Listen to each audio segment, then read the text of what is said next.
hub at Kenya Technopolis. Asanteni sana. Welcome, Your Excellency. Thank you very much, Minister. Please, let's take our seats. Asanteni sana.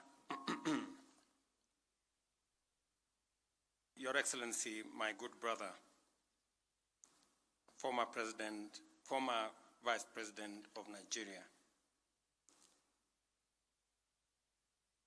Excellencies, ladies and gentlemen, this is a wonderful afternoon. It is my, I think, 5th time to be in Konza City. And it's always a pleasure to be here. And I'm honored to welcome all of you to Africa's Silicon Savannah on this momentous occasion as we launch the Africa Center of Competence for Digital and Artificial Intelligence and the Timbuktu Green Tech Hub. These initiatives showcase the immense transformative potential we possess and the opportunity to define and deliver the Africa we want in alignment with Agenda 2063, the Pact for the Future, and the Global Digital Compact. These facilities will go a long way towards addressing digital divides, providing viable models for implementing digital sector transformation strategies, and thirdly, paving the way for a sustainable human-centered technological future. This occasion provides an excellent platform to briefly discuss the different ways in which our bottom-up economic transformation agenda prioritizes digital transformation as a cornerstone of inclusive growth. Already, a number of key initiatives under this agenda are well underway. First, we are undertaking an ambitious expansion of digital infrastructure by developing a 100-kilometer fiber optic network to connect 74,000 public institutions and establish 25,000 public Wi-Fi hotspots countrywide.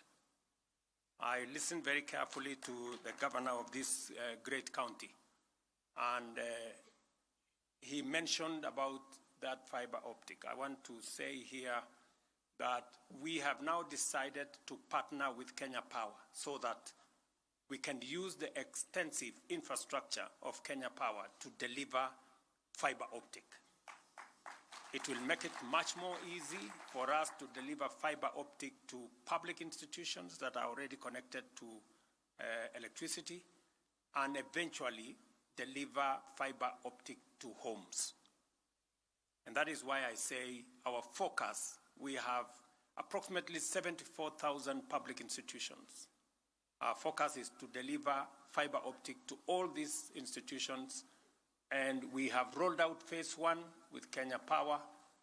Minister here is very well seized of that intervention, and we are working collaboratively with other partners to make sure that we deliver on that commitment. We believe this infrastructure will expand internet connectivity to 8.5 million homes and businesses, significantly reducing the digital divide across homes, schools, villages, and counties. Second, we are working to establish 1,450 digital hubs with courtesy of our members of parliament here, one in each ward across the country, and a center of excellence in each of the 47 counties. So shortly, Governor, you will have very serious competition. Other counties, we are working with other counties also to develop these pieces of infrastructure with the aim of empowering communities, supporting local businesses, and ensuring equitable access to technology for all citizens, and thereby eliminating barriers that stand in the way to people who can access these facilities. I take this opportunity to reaffirm the remarkable transformation that has already begun and is now accelerating exponentially as a result of the digitization of government services. You all know that in 2022, we had 390 government services that were online. Today, after 2 years, we have 20,855 government services that are now available on a digital platform. This will help us streamline public service delivery, enhance transparency and efficiency, minimize opportunities for corruption, and maximize visibility and mobilization of public revenue. The transformative impact of this single initiative on citizens' experience in accessing public services, along with the government's capacity to effectively manage public resources, clearly illustrates the immense value of digital transformation. And therefore, we don't take it for granted that we have partners like UNDP, like TIMBUKTOO, who have come in so that we can fill this space with all interventions and initiatives. When I received a former vice president in my hometown, when he came to explain to me about TIMBUKTOO, that was 4 months ago, I think, maybe 2 months ago. I promised him that we would host them at this Konza Technopolis. I'm happy that 2 months later, this has become a reality. And congratulations to Konza for expediting this process. Our digital transformation strategy is making significant contribution to skills development and job creation. For context, initiatives like Ajira Digital and Jitume Digital have already started implementing our vision to equip 20 million citizens with ICT skills, thereby fostering entrepreneurship and promoting inclusive digital literacy. We have also integrated creative industry into technical and vocational training centers as a reliable mechanism for building a skilled workforce. I am aware that the ministry is reaching out to every TTI across the country with digital infrastructure.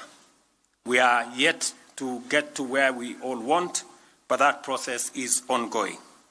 The government of Kenya is also taking robust measures to promote the emergence of a fully fledged digital economy, leveraging Kenya's status as a regional hub for software development and digital exports.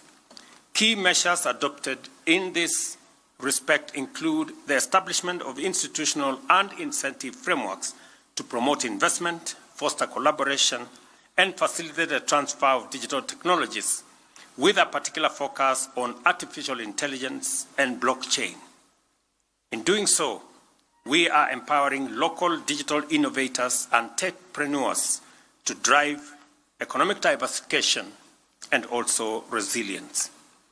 I know as we do this space, and I'm very proud of the innovators that are in our midst, the founders, the CEOs of startups that are on the way to be big companies. I remember one of them saying, "We are the Dangotes of tomorrow." And I believe you. All these young men and women from across Kenya and across our continent, congratulations for what you're doing. Please, you can rise up so that we can recognize you. Thank you very much. Congratulations. These great men and women have chosen not to be on the sidelines, have chosen not to celebrate and glorify problems. They have decided to fashion solutions for the challenges that we face. That is what the future must look like. And congratulations, young people, for making the difficult but necessary decision to go beyond your call of duty, to go beyond the challenges that we have, and to begin to fashion the solutions, whether it is in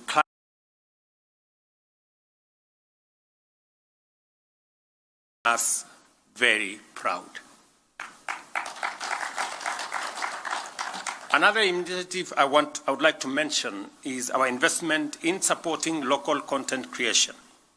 The vision behind this effort is to enhance the quality and competitiveness of local content production for export, while facilitating the development of digital platforms to showcase Kenyan creativity on a global scale. I am confident that with respect to this particular initiative, the media city here at Konza Technopolis will fully achieve its objective of transforming opportunities for our creative industry. I know many young people are in that creative space. I have talked both with Twitter, I have talked with TikTok, and I have really pushed for that space to be monetized so that the many young people who are in that space can monetize their content. I want to persuade many young people who are in that space to use it for their benefit, to use it for digital commerce, to use the content they are creating. As we monetize that space, it must be pushed to be used positively for them to empower themselves and for them to grow themselves. I am aware that sometimes it is used for other purposes, which we have no problem with. But I would rather that we use that space to do what benefits the users and what benefits the consumers. These and other initiatives demonstrate Kenya's commitment to fostering innovation, creating jobs, and ensuring equitable digital access to all. They also affirm to our stakeholders that when it comes to digital transformation and the growth of a globally competitive tech ecosystem, Kenya's Silicon Savannah is the place to go and the place to be. And that's why we are here today. Our efforts do not stop here. We are also actively and intentionally enhancing the national innovation ecosystem.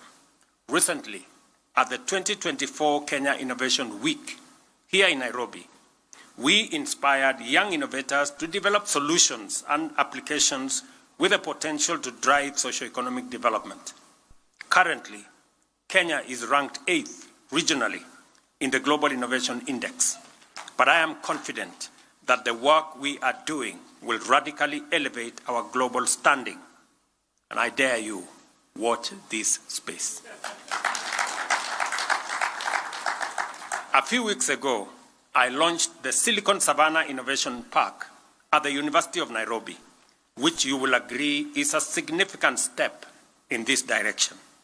As a research and incubation hub, the park will complement the Konza Technopolis, positioning Nairobi as a key player in the 21st century technology sector, both in our region and globally. Kenya's National Digital Master Plan envisions a globally competitive digital economy anchored by innovation and inclusivity. The Africa Center for Competence for Digital and AI Skilling will equip, as I am told, 100,000 public servants with both here in Kenya and across Africa with skills in AI and digital technologies.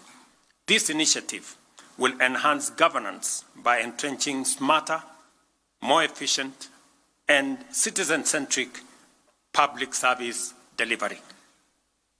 Without a doubt, AI is already revolutionizing industries worldwide, driving groundbreaking and often paradigm-shifting advances in diverse fields such as predictive analytics in healthcare, real-time data-driven governance, and climate change mitigation. AI holds immense potential to deliver unprecedented transformation. And I'm very happy with the steps we are making. The last trip I made to the United States, we signed a profound agreement between Microsoft, and I am happy that Microsoft is in this ecosystem. Do we have Microsoft here? Congratulations, my dear. We signed an agreement between Microsoft of the United States, G42 of the UAE, and Kenya that will make it possible to have an investment of $1 billion of setup of data centers that will be powered by our green energy. I am very excited about that initiative. I know my CS and her team have been on this issue as late as yesterday, and we are going to unlock tremendous potential, not just for Kenya, but for our region, to make sure that we have some of the best digital assets globally. The digital centers, the digital data centers that will be set up in Kenya under this partnership will be an asset that will be used not just by Kenya, but by our region. And it is the asset of the future. We will leverage on the technology of Microsoft, leverage on the financial capacity and AI infrastructure of the UAE, and also tap into the Kenyan green energy to make sure that we bring a collaborative and a win-win outcome. I am very excited about this, and I look forward to us making the next steps. It is my very considered view that by next year, we will be operating most of our data using the infrastructure that we are putting up under that program. However, it is equally critical to remain vigilant and mindful of the novel ethical and security challenges posed by AI, ensuring its applications are directed towards serving the public good. I strongly believe in the power of emerging technologies to deliver transformative solutions and to enable us address climate change more effectively. The purpose of the Timbuktu Green Tech Hub to support startups in renewable energy, sustainable transportation, waste management, and energy efficiency reinforces this belief. The innovations envisioned by Timbuktu will not only strengthen our efforts in combating climate change, but also enhance our capacity to deliver public services through solutions such as solar-powered systems for health centers and smart waste management for urban centers. Kenya's established credentials as a global leader in renewable energy, with over 90% of our electricity generated from renewable sources, provide a strong foundation for this initiative. Additionally, our vibrant startup ecosystem is home to trailblazing innovations that have redefined how we access and experience essential services. They include, of course, M-Pesa, a fintech solution that revolutionized financial inclusion through mobile money transfer. Jumuiya, an e-commerce platform that has expanded market access for businesses while improving convenience for consumers. M-Copper, an energy tech solution offering affordable solar technology financing to underserved households. MyDawa, a health tech platform which simplified access to healthcare products and enabled inclusion. And I can go on and on. These and many other innovations reflect the vibrancy, creativity, and ambition of our digital ecosystem, while underscoring Kenya's vision for a digitally connected, innovative, and inclusive economy that is seamlessly interconnected with the rest of Africa and the world. I'm encouraged by the fact that the Timbuktu Green Tech Hub complements similar hubs operating in Lagos, founded on fintech, Kigali, focused on health tech, and other Timbuktu Africa Innovation Foundations, with the aim of mobilizing investments to support 100,000 startups and transform the livelihoods of 100 million people across our continent. The Green Revolution has created over 12 million jobs already. Africa possesses 60% of the world's solar energy potential, yet we have harnessed less than 10 of this capacity. By championing green innovation, Kenya seeks to unlock economic opportunities, create green jobs, and secure a greater share of this untapped potential. Africa's demographic dividend has emphatically positioned our youth as the architects of today and masters of the future. The Green Tech Hub is a visionary investment in their creativity and potential to turn ideas into transformative solutions. As we embrace green technology, we must proactively address challenges such as carbon emissions from tech manufacturing and the growing issue of e-waste. Ensuring sustainability remains at the core of our efforts. And I like really what my sister said, that this must be about access, it must be about affordability, and it must also be about sustainability. We must have it all in a pack. The world is transitioning into a green and digital economy, and it is time for Africa to not only contribute, but also claim its rightful place in global leadership. The Africa Center for Digital Competence for Digital and AI Skilling and the TIMBUKTOO Green Tech Hub represent significant milestones on this journey. Their success, and indeed our collective success, depends on collaboration among governments, the private sector, development partners, and communities. Together, we can deliver a green and digital African future, powered by ambition and the ingenuity of our young people. Again, ladies and gentlemen, let me commend all of you for making this a reality so soon. Listening to the former CEO of this place, now my peers for ICT, when I came here in 2014, there was not a single tarmac road here. It was all earth road. And when I came to launch the first construction of the road, just the same way Governor Lenko has said, many people would have thought we were not serious, and possibly we could have been lying. That's what people would have said. And you're Joseph. But look at this. We now have a great city here. You know, we are making tremendous progress. I have been to many countries to seek support for this facility.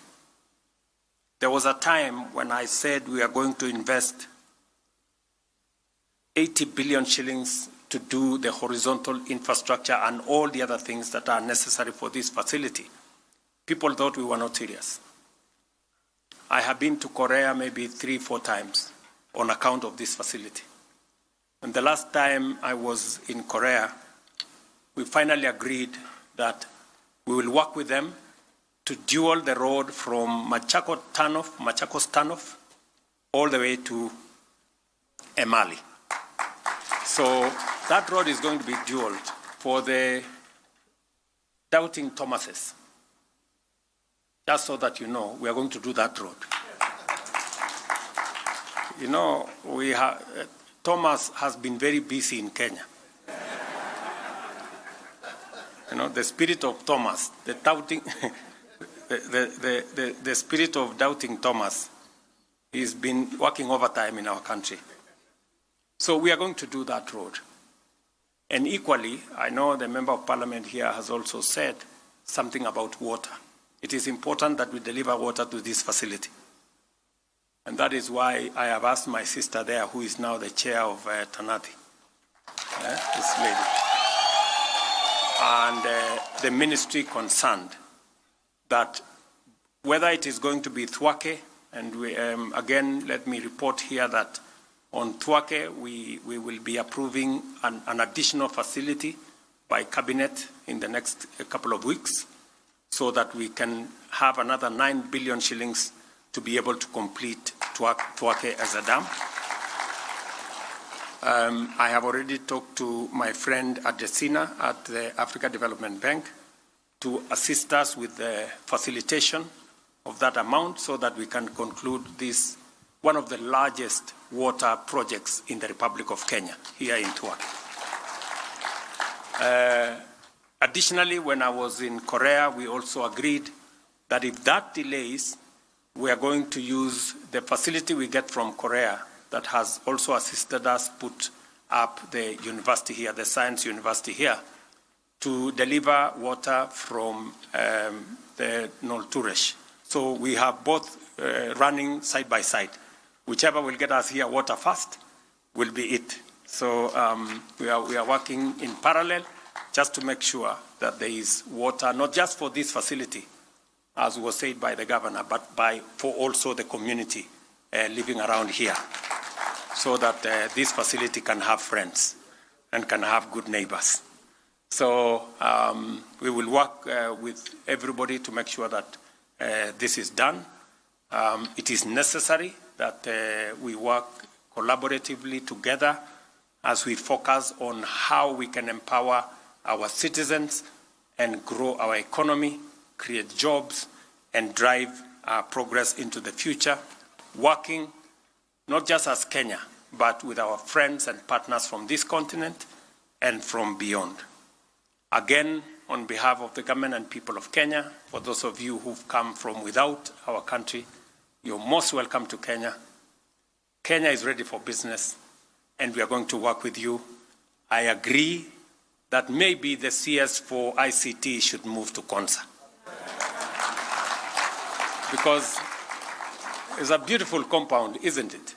Oh, it's a beautiful place. I think you will enjoy yourself here. There is no traffic. It's a smart city. You know, there is all the facilities here are really good. So we will look forward to making it possible for Konza to achieve the intended purpose. I think we are beginning to make the steps that will take us towards unlocking the potential that this space significantly holds. Congratulations to our members of parliament also for passing the Technopolis bill. I am waiting for it. I did agree with you, both committees of parliament, that it is now necessary for us to turn this place, instead of it being a project, this place should now go beyond being a project. It should be something bigger than what was originally envisioned. So congratulations to all of you, to the great people of this county of Makueni. Asanteni sana kwa kutukaribisha hapa Makueni. Asanteni watu wa sehemu hii yote, na nimefurahi sana kusikia gavana wetu akisema ya kwamba hii Technopolis ni ya Kenya mzima. Asante sana gavana. Zamani tulikuwa hapa na maneno mengine, watu walikuwa wanasema hii ni akona hii ni akona ile, na nafurahi kwamba tumekubaliana. This is a facility not just even for Kenya. You can see people from across Africa already here, and you can see investments from across the globe are here. Phase 2, God willing, as the member of parliament was saying, phase 2 of this project hopefully will be funded by friends from Italy. So this is an international facility. This is a facility that brings citizens together, the region together, and the globe together. It is a facility that is good for all of us. And the potential that exists here is enormous. And we must do whatever it takes to make sure that we do not erect barriers, we do not create roadblocks, we create more bridges, we do more facilitation so that this project can serve us all. The Africa Center for Competence for Digital and AI Skilling and the TIMBUKTOO Green Tech are now officially opened. Asanteni sana. Thank you very much. Another round of applause for His Excellency as we